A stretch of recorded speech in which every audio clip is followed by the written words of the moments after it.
S finally பாத்தீங்கன்னா இந்த video நான் 7ஆம் தேதி அன்னைக்கு பப்ளிஷ் பண்றேன். ஆக்சுவலி ரெக்கார்ட் பண்ணது முன்னாடி தான், பட் 7ஆம் தேதிக்கு நீங்க இந்த வீடியோ பாத்துக்கிட்டு இருக்கீங்க. ஃபைனலா நம்மளோட டே வந்தாச்சு. இன்னைக்கு பாத்தீங்கன்னா நம்ம நீட் எக்ஸாம் எழுத போறோம். சோ இன்னைக்கு நீட் எக்ஸாம் எழுத போறப்ப பாத்தீங்கன்னா நிறைய பேருக்கு பதட்டம் இருக்கும். என்ன நடக்கும் நடக்காது, கொஸ்டின் ஈஸியா வருமோ வராதா, நான் படிச்சது வருமோ வராதா, மார்க் டெஸ்ட்ல இவ்வளவுதான் மார்க் வந்துச்சு, இது எல்லாத்தையும் விட்டு தள்ளுங்க. ஓகேவா? சரி, நீங்க பயப்படாதீங்க. ஓகேவா? என்ன நடந்தாலும் சரி நம்ம பயப்படுறதுக்கு ஒண்ணுமே இல்ல. ஏன் அப்படின்னா படிச்சது தான் கொஸ்டின் வரப்போகுது. தயவு செய்து ஒரு சில விஷயங்கள் ஞாபகம் வச்சுக்கோங்க. நீங்க படிக்காம ஒரு 4-5 கொஸ்டின் தொடர்ந்து, ஓகேவா? பிசிக்ஸா இருக்கலாம், இல்ல கெமிஸ்ட்ரியா இருக்கலாம், இல்ல பயாலஜில இருக்கலாம். படிக்காம ஒரு 4-5 கொஸ்டின் டஃப்பா இருக்கிற மாதிரியே இருக்கு அப்படின்னு சொன்னா ஒண்ணுமே இல்ல. உங்க அந்த செக்ஷன் வந்து டஃப்பா வச்சிருக்காங்க. அந்த செக்ஷனை விட்டுட்டு அடுத்த செக்ஷன் போனீங்கன்னா எல்லாமே ஈஸியா இருக்கும். ஃபார் எக்ஸாம்பிள் லாஸ்ட் இயர் எல்லாருமே என்ன பண்ணாங்கன்னா பயாலஜி பார்த்தோன்னா பயாலஜி டஃப், அப்ப மொத்த கொஸ்டின் பேப்பரே டஃப்னு முடிவு பண்ணிட்டான். அப்படி கிடையவே கிடையாது. எப்பயுமே அந்த மாதிரி இருக்கவும் செய்யாது. ஒரு செக்ஷன்ல ஒரு 4-5 கொஸ்டின் தெரியல அப்படின்னு சொன்னா தயவு செய்து மூவ் ஆன் பண்ணுங்க. அதுக்கு அடுத்த செக்ஷனுக்கு வந்தீங்கன்னா உங்களுக்கு வந்து ஈஸியான கொஸ்டின்ஸ் எல்லாமே கிடைக்க ஆரம்பிச்சிடும். ஓகேவா? இப்ப ஈவன் வந்து பிசிக்ஸ் எடுத்துக்கிட்டீங்கன்னு சொன்னா, சப்போஸ் இந்த வருஷம் பிசிக்ஸ் தான் டஃபா வரப்போகுதுன்னு சொன்னா, பிசிக்ஸ்லயே 50 கொஸ்டின் டஃபா இருக்காது. பிசிக்ஸ்ல டஃப்பான கொஸ்டினோட எண்ணிக்கை வந்து மேபி 5ல இருந்து 10க்குள்ள இருக்கும். சரிங்களா? 10 கூட போகாது. பட் 5ல இருந்து 10 தான் அஸ்யூம் பண்ணுவோமே. அப்ப தயவு செய்து அந்த 5 கொஸ்டின் டஃப் இல்ல 10 கொஸ்டின் டஃப்னு சொல்லி பிசிக்ஸ் மொத்தமா விட்டுறாதீங்க. ஓகேவா? பட் பிசிக்ஸ் கஷ்டம் அப்படின்னு தெரிஞ்சா மைண்ட்ல ஒன்னு செட் பண்ணி ஒரு சப்ஜெக்ட் கஷ்டம்னா மத்த ரெண்டுமே ஈஸியா இருக்க போது. இது ஒண்ணுல போற மார்க்க நம்ம மத்த ரெண்டுல சேர்த்து நல்லபடியா எடுத்துக்கலாம். ஓகேவா? இதை வந்து ஞாபகம் வச்சுக்கோங்க. அதே மாதிரி பேனிக் ஆகவே வேண்டாம். ஓகேவா? தயவு செய்து ஃப்ரெண்ட்ஸ்க்கு யாருக்கு ஹெல்ப் பண்றேன் அப்படின்னு சொல்லிட்டு மாட்டிட வேண்டாம். இந்த மாதிரி விஷயங்களை ஞாபகம் வச்சுக்கோ. அதே மாதிரி வாட்டர் பாட்டில் நீங்க டிரான்ஸ்பரண்ட் வாட்டர் பாட்டில் கேரி பண்ண அலவுடு. அதே மாதிரி ஸ்டாஃப்ஸ் கிட்ட நீங்க டைம் கேட்டீங்கன்னா உங்க டைம் சொல்லுவாங்க. ஸோ உங்களுக்கு டைம் வேணுங்கிறப்ப நீங்க கேட்டுக்கோங்க. அதுக்காக சும்மா 2 நிமிஷத்துக்கு ஒரு தடவை டைம் கேட்டுக்கிட்டு அவங்களை டென்ஷன் பண்ணிட வேண்டாம். சரியா?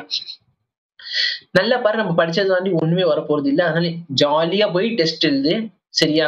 ஒண்ணு கஷ்டமான விஷயம் எதுவுமே இருக்காது. நீ 1 இயர் ஹார்ட் ஒர்க் பண்ணிருக்க. கண்டிப்பா உன்னோட ஹார்ட் ஒர்க் பாத்தீங்கன்னா இன்னைக்கு பலன் கொடுத்துரும். சரிங்களா? உங்களுக்கே தெரியும் நீங்க எந்த அளவுக்கு ஹார்ட் ஒர்க் பண்ணிருக்கீங்களோ அதுக்கு ஏத்த மாதிரி உங்க ரிசல்ட் வந்து கண்டிப்பா நல்லபடியா வரும். All the very best. சரிங்களா? சோ நல்லபடியா ரிசல்ட் எழுதுங்க. ரிசல்ட் முடிச்சதுக்கு அப்புறம் நம்ம வந்து லைவ் டிஸ்கஷன்ல நம்ம பாத்துக்கலாம் என்ன ஏதுன்ட்டு. சரிங்களா? லைவ் டிஸ்கஷனுக்கு வாங்க. நல்லா பண்ணீங்க, இல்லைன்னா இல்ல. பட் ஆல்வேஸ் ரிமெம்பர், சரிங்களா? நீங்க நல்லது பண்ணாலும் சரி, எக்ஸாம் ஒழுங்கா பண்ணலனாலும் சரி, நீங்க எப்பவுமே என்னோட கலந்த ஸ்டூடெண்ட்ஸ் தான். சரிங்களா? அது எந்த மாற்றமும் வராது. நீங்க எப்பயுமே என்னோட தம்பிங்க தங்கச்சிங்க மாதிரி தான். சரியா? ரிசல்ட் நல்லா வரல, அச்சச்சோ நம்ம போய் அவர்கிட்ட என்ன பேசுறது அப்படின்னு தயவு செய்து தனியா போய் உட்காந்துட வேண்டாம். ரிசல்ட் என்ன வந்தாலும் சரி, ஓகேவா? நல்லா வரலன்னு நம்ம நல்லா வர வைக்க போறோம் அடுத்த வருஷம், அவ்வளவுதான். சரிங்களா? பேரண்ட்ஸ் வேணா நான் பேசுவேன் உங்களுக்காக. சோ தயவு செய்து என்ன ரிசல்ட் அதெல்லாம் இப்போதைக்கு எதுவுமே யோசிக்காதீங்க. பட் எஸ், சப்போஸ் ரொம்ப ஒஸ்டா போயிருச்சு அப்படின்னாலும் உங்களுக்கு அண்ணன் வந்து நான் இருக்கேன். தயவு செய்து ஈவினிங் லைவ் ஸ்ட்ரீம்ல வந்து நம்ம பேசிக்குவோம். சரிங்களா? So all the very best. நல்லபடியா பண்ணு. கொஸ்டின் பேப்பர் ஈஸியா தான் இருக்க போது. தயவு செய்து பேனிக் ஆகாதீங்க. சரிங்களா? பேனிக் ஆக வேண்டாம். ஹால் டிக்கெட் மறந்துடாதீங்க. போடுற ட்ரெஸ் பாத்தீங்கன்னா ஒரு நார்மல் ட்ரெஸ்ஸா போடுங்க. சரிங்களா? ரொம்ப வந்து மினுக்கிட்டு போறேன் அப்படின்னு சொல்லிட்டு தயவு செய்து அங்க போயிட்டு பிரச்சனைல மாட்டிட வேண்டாம். சிம்பிளான ஒரு ட்ரெஸ் போடுங்க. ஷூ தயவு செய்து போட வேண்டாம். ஓகேவா? சிம்பிளான ஒரு ஸ்லிப்பரா இருந்தாலும் ஓகே தான். So just keep it simple. எவ்வளவு சிம்பிளா இருக்கும் உங்களுக்கும் நல்லது, அவங்களுக்கு பாக்குறவங்களுக்கும் நல்லது, எக்ஸாமினருக்கும் பிரச்சனை வராது. சோ யாருக்குமே பிரச்சனை நீட்டா முடிஞ்சிடும். சரிங்களா? அதை முடிச்சதுக்கு அப்புறம் நீங்க என்ன ட்ரெஸ் வேணாலும் போடுங்க. யாரும் உங்கள்ட்ட எந்த கேள்வி கேட்க மாட்டாங்க. இது ஞாபகம் வச்சுக்கோ. ஹால் டிக்கெட் எடுக்க மறந்துடாதீங்க. தயவு செய்து ஹால் டிக்கெட்ல வந்து உங்களோட போட்டோவை பேஸ்ட் பண்ணணும். உங்களோட லெஃப்ட் தம்ப் இம்ப்ரெஷனை வச்சுட்டு போகணும். இது 2 விஷயங்கள் நீங்க பண்ணிட்டு போகணும். ஓகேவா? என்னென்ன பண்ணணும்? போட்டோவை ஒட்டிடணும், லெஃப்ட் தம்ப் இம்ப்ரெஷன் வைக்கணும். ரைட் பாக்ஸ்ல வந்து கையெழுத்து போட சொன்னாங்க. கையெழுத்து இப்ப போடக்கூடாது. கையெழுத்து வந்து எக்ஸாம் ஹாலுக்குள்ள போட சொல்லுவாங்க. ஒரு எக்ஸ்ட்ரா போட்டோ வச்சுக்கோங்க. அந்த எக்ஸ்ட்ரா போட்டோ வந்து அட்டெண்டன்ஸ் ஷீட்ல சப்மிட் பண்ணணும். ஓகேவா? அட்டெண்டன்ஸ் ஷீட்ல அவங்க ஒட்டிடுவாங்க. அப்பதான் நீங்க வந்திருக்கீங்க இல்லைன்னு தெரியும். அதே மாதிரி இந்த அட்மிட் கார்டு இருக்கு பாத்தீங்கன்னா, அந்த அட்மிட் கார்டு சப்மிட் பண்ணிட்டு வந்துடணும்.